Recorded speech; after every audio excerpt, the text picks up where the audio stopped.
Byłem tu kilka dni temu, polatałem z Sebastianem. No ale nie jesteś online.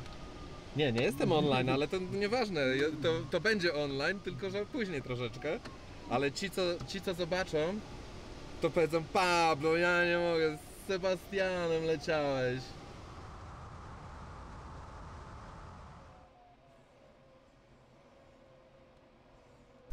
Ale niestety nie mieliśmy czasu pogadać, więc wróciłem, żeby jeszcze złapać chłopaka i z nim normalnie pogadać. Na kawę z termosu przyszedł. No. Do Sebastiana kawy na kawę.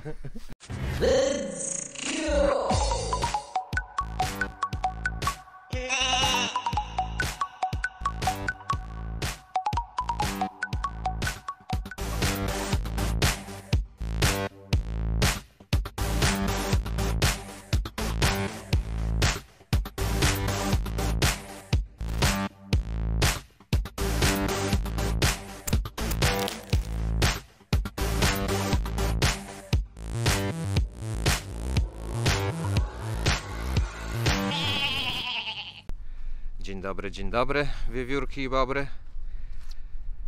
Wszyscy wiedzą, kto to jest Lewandowski. Wszyscy wiedzą, kto to jest Adam Małysz. Wszyscy wiedzą, kto to jest Jerzy Dudek. Wszyscy wiedzą, kto to jest Robert Kubica. Ale bardzo mało ludzi wie, kto to jest Sebastian Kawa. A tak naprawdę Sebastian Kawa jest wielokrotnym mistrzem świata w szybownictwie. Chłop zdobył 32 bodajże medale. Wiecie co? Sprawdźcie sami, bo to jest niewyobrażalne. Jest najbardziej utytułowanym Polakiem wśród wszystkich medalistów. To jest coś niesamowitego. Ja Sebastiana poznałem w Nepalu. Latał nad Himalajami. Puszczę wam kawałek jego filmiku.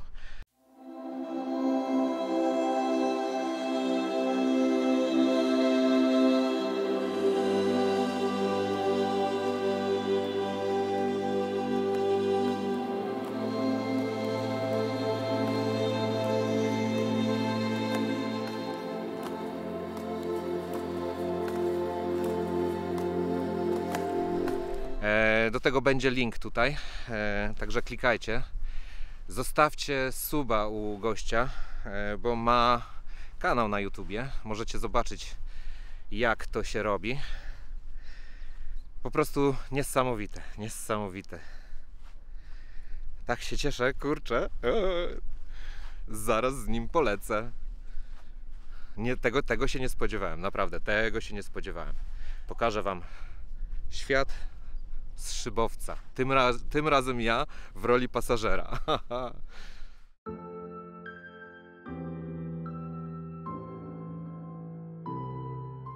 Ile ty masz medali? 32 takich mistrzostw świata Europy. A złotych? No większość, nie powiem ile, bo złotych mi liczą tylko mistrzostw świata, więc 15. Tak jest sobie.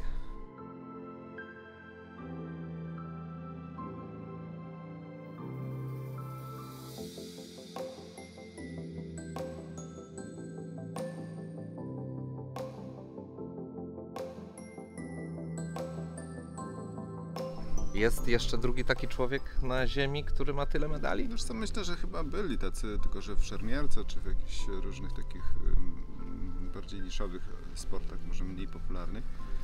Natomiast w szybownictwie czy w lotnictwie nie ma. Czyli ptak.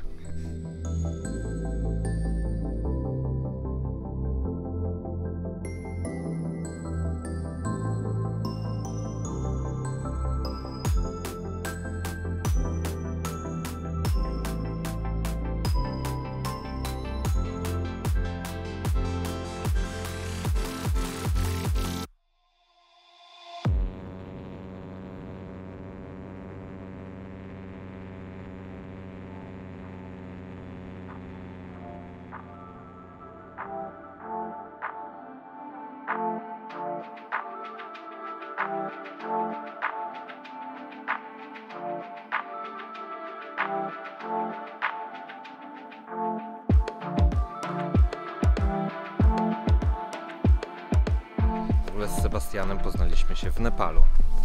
Jest to pierwszy Polak i pierwszy człowiek, który na szybowcu przeleciał nad Himalajami. Także... Znaczy ja muszę być bardziej precyzyjny, bo mi tutaj tego nie wybaczą. Myśmy byli pierwszymi, którzy się wznieśli w sposób szybowcowy nad Himalaje. To znaczy, oczywiście latają tam samoloty komunikacyjne, nawet organizuje się wycieczkowe loty, takie, że samolot startuje z Katmandu i nie leci nigdzie, tylko robi kółeczko nad Monteverestem i wraca z powrotem. Więc to oczywiście nie jest nic nowatorskiego. Natomiast, żeby się wznieść, wykorzystując prądy powietrzne, wykorzystując fale, czyli tak jak na szybowcu powinno się to zrobić, to faktycznie byliśmy pierwszymi ludźmi. Jeżeli chodzi o takie latanie bezsilnikowe, to trzeba jeszcze oddać tutaj honor paralotniarzom, którzy co prawda na początku się nie wznieśli nad Himalaje, ale były bardzo skuteczne powroty z gór wysokich, z Monteverestu, co prawda chyba nawet nie ze samego szczytu, tylko gdzieś... Ze szczytu. Babu wystartował ze szczytu. No to potem się to udało. W każdym razie wcześniej były jakieś starty z przełęczy pod szczytem i tutaj rzeczywiście nad Monteverestem pierwsze bez silnika latały paralotnie. Ja przewiozłem Sebastiana w Nepalu. Link zobaczycie tutaj. Ma filmik, nagrał. No, było to wrażenie dla mnie, jak dużo zdjęć robiłem, to w pewnym momencie, pomimo że ja w szybowcu i w samolocie spędzam bardzo dużo czasu, no to ta paralotnia wywirowała mnie dosyć skutecznie, zwłaszcza, że nie patrzyłem się na zewnątrz, tylko robiłem dużo zdjęć wtedy, więc było to dla mnie trochę męczące przeżycie, ale było bardzo fajnie. No niedobrze się zrobiło, chłopakowi niedobrze się zrobiło, a jeszcze wiecie co ja robię, nie? W powietrzu, także ja też Sebastianowi zrobiłem takiego sacika małego, także zestaw. Niedobrze mu się zrobiło troszkę, ale to dla mnie zaszczyt, żeby wykończyć lotnika i to takiego lotnika. No ja nie jestem akrobatą, aczkolwiek akrobację szybowcową też kręcę. Miałem kiedyś tutaj przyjemność nawet latać na naszych akrobacyjnych szybowcach Swift. Także nawet na Foxie też latałem dwuosobowym. Także natomiast nie jestem akrobatą, który trenuje to na co dzień. Latam takimi dużymi szybowcami, więc tym przewrócić się na plecy byłoby bardzo trudno.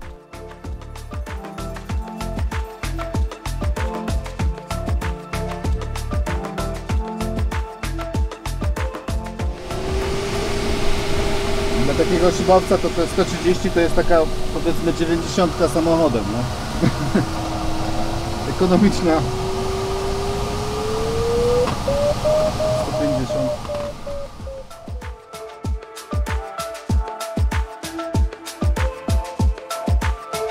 Bateria mi się powoli kończy, my jesteśmy niedaleko Tatr. Jeszcze chcę Tatry sfilmować. Także rozłączam się, a wy zazdrośćcie.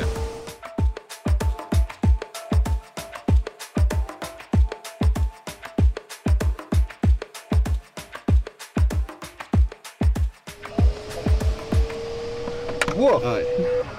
To był orzeł bielik, widziałeś? Nie zdążyłem, nie złapałem gościa. Kurde, nie mów, że nie złapałem.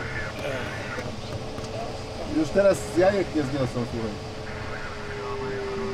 Będziemy mieli bez imieniu. Dwa są, nie?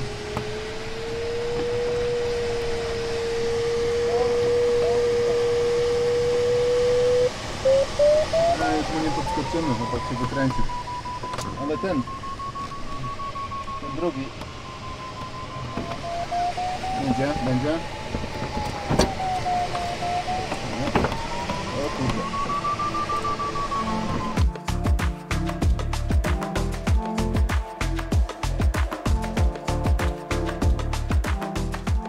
Chcę powiedzieć, że zazdroszczę Ci troszeczkę, bo włóczysz się po tym świecie, ja jestem bardziej tutaj przywiązany lokalnie, a jednak to jest łatwiejsze, jak chodzi o paralotnie.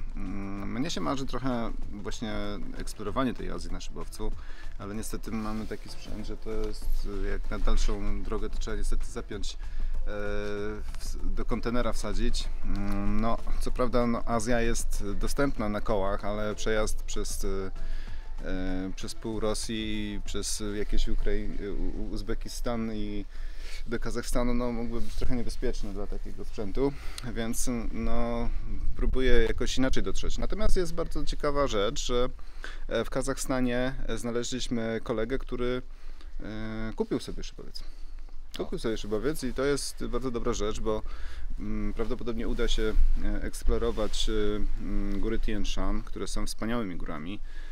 To jest przynajmniej 4 do 5 tysięcy metrów, no, natomiast tutaj na granicy chińskiej znajdziemy ciekawe szczyty, które mają nawet 7 tysięcy metrów. Chantengri na przykład.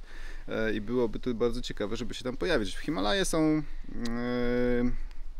najważniejszymi, powiedzmy, górami na świecie, bo są najwyższe, ale wcale nie są takie fajne do latania, dlatego że tam niestety wilgoć z nad Oceanu Indyjskiego bardzo łatwo dociera i to powoduje, że chmury, tak jak tutaj dzisiaj, po prostu zakrywają większość szczytów i większość szczytów jest po prostu nad chmurami. No, natomiast żeby latać skutecznie, my potrzebujemy takiej pogody, żeby było widać coś, żebyśmy się po prostu z tymi górami nie zderzyli.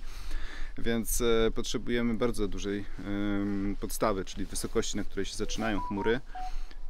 To jest no, to przynajmniej 7000 metrów i takie warunki są w bardziej suchej części Azji. Także góry czy Tybet, czy właśnie tutaj góry bardziej w kierunku Kazachstanu, Kirgistanu, no, są takim marzeniem dla szybowników, bo no, wygląda na to, że to jest właśnie to miejsce, gdzie by się bardzo pięknie latało z wykorzystaniem termiki, czyli zjawisk takich powodowanych przez nagrzewanie ziemi przez słońce i byłoby to latanie właśnie w lecie. Natomiast latanie zimą wiąże się z wykorzystaniem innych zjawisk. To jest właśnie to, co myśmy wykorzystali do tego, żeby się wznieść nad Annapurnę. To jest zjawisko fali. Bardzo silny wiatr, który przepływa nad przeszkodami, nad zboczami górskimi, powoduje powstanie zafalowania. No to jest zjawisko, które dla kolegów, którzy latają wolnymi sprzętami, takimi do 40-50 na godzinę, no nie wiem ile tam najszybciej paralotnia potrafi się przesuwać przez powietrze, ale myśmy latali przy wietrze, który wiał z prędkością 200 km na godzinę i powiem szczerze, że dla mnie było to trochę niewyobrażalne, że szybowcem można latać przy takim silnym wietrze. Tutaj w Beskidach zdarzyło nam się latać przy wietrze w granicach 130 km na godzinę. No jak już wieje 100, to już na tym lotnisku jest to naprawdę ekstremalne przeżycie. Lądowanie z tylnym wiatrem tutaj to jest bardzo trudna rzecz. Także nigdy przy takim silnym wietrze nie latałem, dopiero mi się to zdarzyło w Himalajach. Więc myślę, że gdybyśmy otworzyli tutaj centralną Azję do tego, żeby latać na szybowcach, no to by było bardzo ciekawe.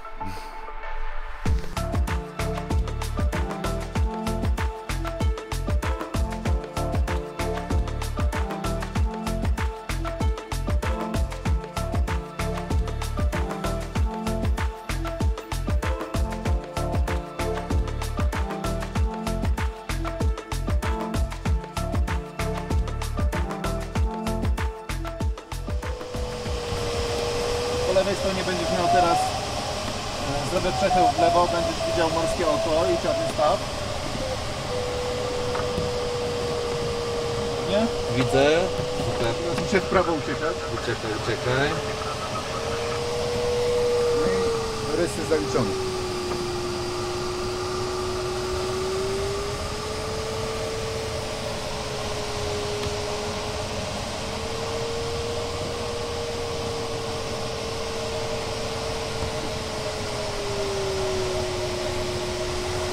No ładnie to też wchodził i zjeżdżał.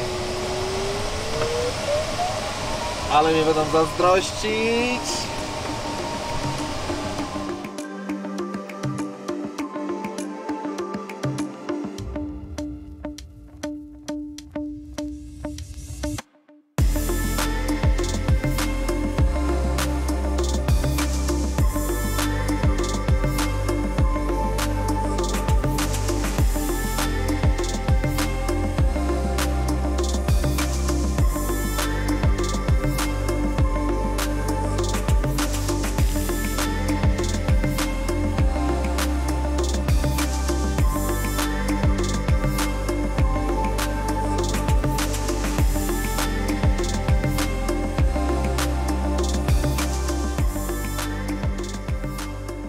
Największe wyzwania twoje, które najbardziej pamiętasz?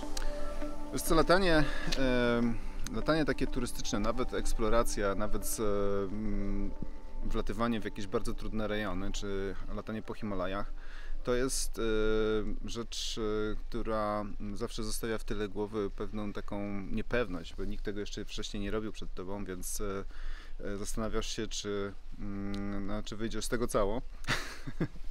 Ale szczerze powiedziawszy, największym wyzwaniem dla mnie to było kręcenie reklamy PKO, tego czerwonego z żubrem. Pojechaliśmy do Republiki Południowej Afryki, a wcześniej rozmawiałem sobie z reżyserem, jak bym widział, jakie ujęcia możemy ciekawe zrobić, których jeszcze nikt nigdy nie zrobił na szybowcu. No i wszystko było fajnie, dopóki nie przyjechałem tam na miejsce i nie zobaczyłem, gdzie oni sobie wymyślili, że ja tę ewolucję mam zrobić. Więc wiesz, zrobienie jakiejś ewolucji typu wywrót szybki czy beczka na szybowcu to może nie jest zbyt duży problem. No, powiedzmy na zwykłym szybowcu, tutaj do dyspozycji miałem szybowiec o długości skrzydeł 18 metrów. To nie jest absolutnie w ogóle szybowiec, który nadaje się do akrobacji. Nikt nigdy na nim akrobacji nie robił. Ja miałem na takim szybowcu latać na plecach i robić beczki. To był jeden problem, ale drugi problem to był taki, że mieliśmy to zrobić nad jeziorkiem, gdzieś daleko w górach, na małej wysokości. I absolutnie w promieniu jakichś 10 km nie było żadnego miejsca do lądowania. Więc ten szybowiec był wyposażony w silnik odrzutowy, co ciekawe, no bo to ma mniejsze gabaryty. Silnik odrzutowy to jest mniej więcej wielkości termosu, więc można go łatwo schować w szybowcu. Ale taki silnik ma niestety wadę, która polega na tym, że trudno go uruchomić. Jeżeli pracuje, to jest wszystko w porządku, natomiast uruchomić go w powietrzu, no, to jest tak jak zapalanie świeczki wystawionej przez okno z samochodu. Wiatr wieje 120 km na godzinę i spróbujcie coś odpalić w tym momencie. No więc to jest mniej więcej tego typu problem.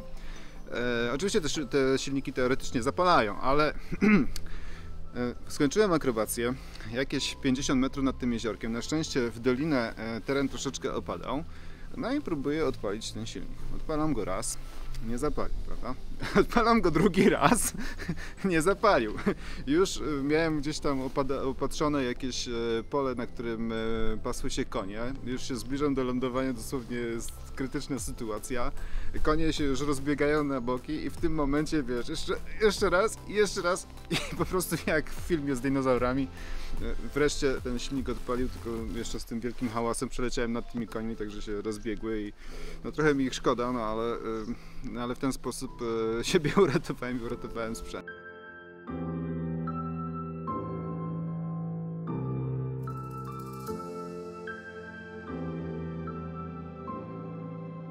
Miałem fuksa strasznego, bo akurat przyjechałem tutaj, umówiliśmy się na chwilkę i poleciliśmy nad te Tatry. I tak jak widzieliście obrazki, po prostu czapkę zrywa. Czapkę normalnie zrywa. A w drodze powrotnej pan Sebastian puścił rączki, puścił nogi i mówił: masz, steruj. A ja nie, steruj, bo spadniemy. Jak mi poszło, powiedz? No bardzo dobrze, no zresztą wiesz, jeżeli ktoś w ogóle w dzieciństwie, powiedzmy sobie, na samym początku swojej kariery siedział, że tak powiem, ze sterami szybowca, to już tego nigdy nie zapomni, więc wiesz, no nie oszukuj, ty nie jesteś takim zupełnie świeżym pilotem, no. Nie, tu się nie zgodzę. Wylądować tym bym nie wylądował. No chyba, żebym musiał. No ja też mam kłopoty tym wylądować, więc się nie dziwię. To jest problem taki, że to jest szybowiec, który był projektowany jako szybowiec wyczynowy, więc konstruktor za bardzo się nie przejmował tym, czy on spełnia warunki takie certyfikacji dla takiego cywilnego szybowca, czy nie. I ma bardzo słabe hamulce aerodynamiczne. To powoduje, że w trudnych warunkach do tego lotniska trzeba podejść nisko, bo gdyby się podeszło wyżej, to po prostu zabraknie nam pasa, żeby wyhamować.